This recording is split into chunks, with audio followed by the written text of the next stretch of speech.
Enes Kanter dropped 12 points and 16 rebounds against the Warriors on Tuesday night. And I guess you could say he worked up a bit of an appetite, posting his cheat meal.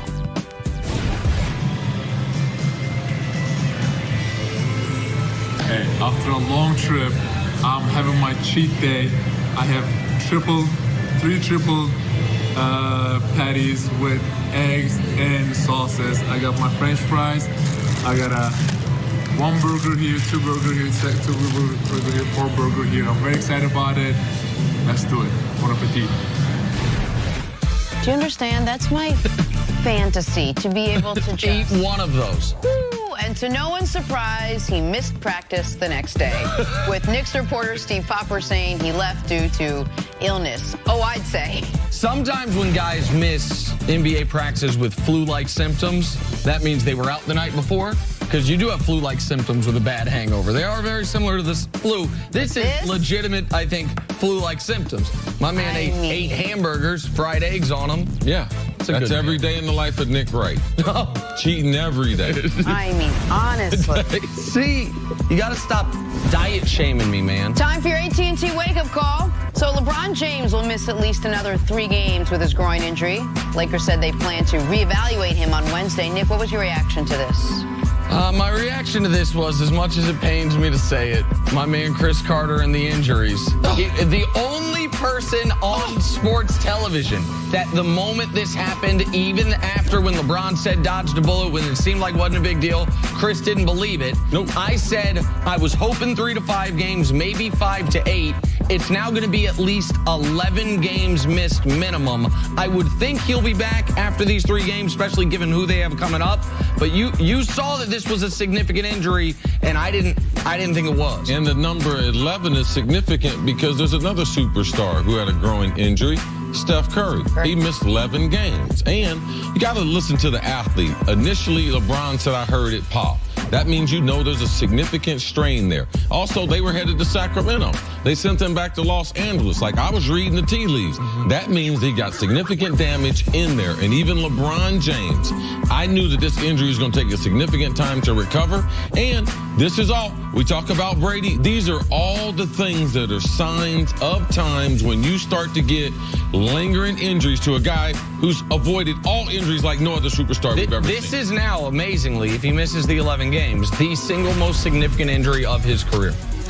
All right, Colts and Chiefs facing off in the AFC divisional round. Andrew Luck going up against the presumptive MVP and Patrick Mahomes. Chris Carter, what do you think the key is in this matchup? The key is ball control. I know Frank Wright said, oh, no, we're not trying to conserve time. We're trying to score. Yeah. But I believe that Indy and their ability to be versatile offensively with Andrew Luck this season, 39 touchdown passes. Marlon Mack, especially in the last 4 games, averaging 100 yards in that offensive line. This is a team that's dangerous to the Chiefs because they can keep the ball away from Patty Mahomes, and that's the only defense in the NFL that will work. To me, the key is how healthy are the Colts actually? Mike Mitchell, one of their safeties, out. Clayton Geathers and Malik Hooker, their other 2 safeties, didn't practice yesterday and most of the week. 3 of their 4 starting defensive linemen didn't practice yesterday. I want to know how healthy the Colts are, because I know the Chiefs are the healthiest they've been all year. If you don't have your starting safeties against this pass attack, no matter how much you control the ball, you're going to be in real Chiefs trouble. Bad news, though, they're not going to have Eric Berry. You're certain of that? Well, it doesn't look good, but I don't know if he's been ruled after out. a bye week. He's missed 3/4 of the season. What, did he practice yesterday? No, he didn't. Oh, okay. Well, maybe you'll listen to me. Okay. Moving on to I just Antonio said Brown. you know about injuries. Antonio Brown's situation with the Steelers has seemingly gone from bad to worse. That is, if you consider your boss basically giving up on you as worse. The team's owner and president, Art Rooney II, said it is hard to envision the Browns, Antonio Brown, being on the Steelers team next season. So, Nick, you surprised that this has all come down to this? No, not at all. Not after what happened at the end of the season. If you'd asked me after week 16, would I be surprised if Antonio Brown was not a Steeler the next year? I would have said I'd be shocked. There was no chance. But when you no show, no call in the most important week of your season, I said the next day, I don't know what choice they have other than to move on from Antonio Brown, no matter how talented he is. They can cap-wise, they have the same hit whether he's on the team or off the team, so it's significant in that you don't get any cap relief for moving on from him in the 2019 season, but it's not such that you have a worse cap hit for moving on from him.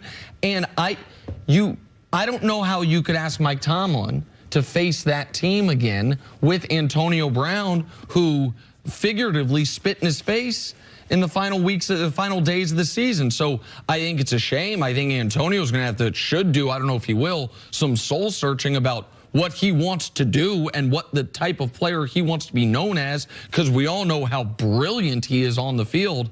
It's self-inflicted by him to force his way out of one of the greatest franchises in all of sports. But no, I'm not shocked it came to this, not after what happened in Week 17. Jenna, I'm shocked because they've given him the type of support. They've given him everything that you would want, that he could grow into some type of maturity and be a leader, be a guy who's been dependable. But there have been a number of warning signs throughout the years.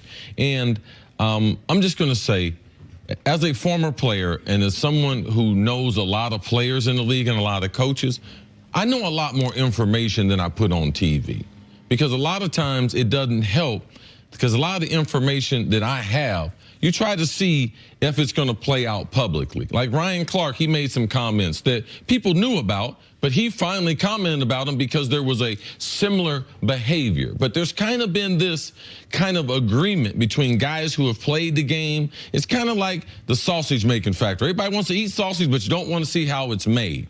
And when you're inside these locker rooms, you know things about people. So I'm surprised that it came to this, because they have supported him at every step of his career. Yes, and they've given him every opportunity to continue to grow. And I'm also surprised when the Rooney family comes out and you ask them a question about one of their star players, ask them, do you see them here in the Pittsburgh Steelers uniform? And they say, no. Like, that was shocking to me, because that's not how they do business. Them, the New York Football Giants, some of the classiest organizations for the longest time, have always done things a certain way. So in that,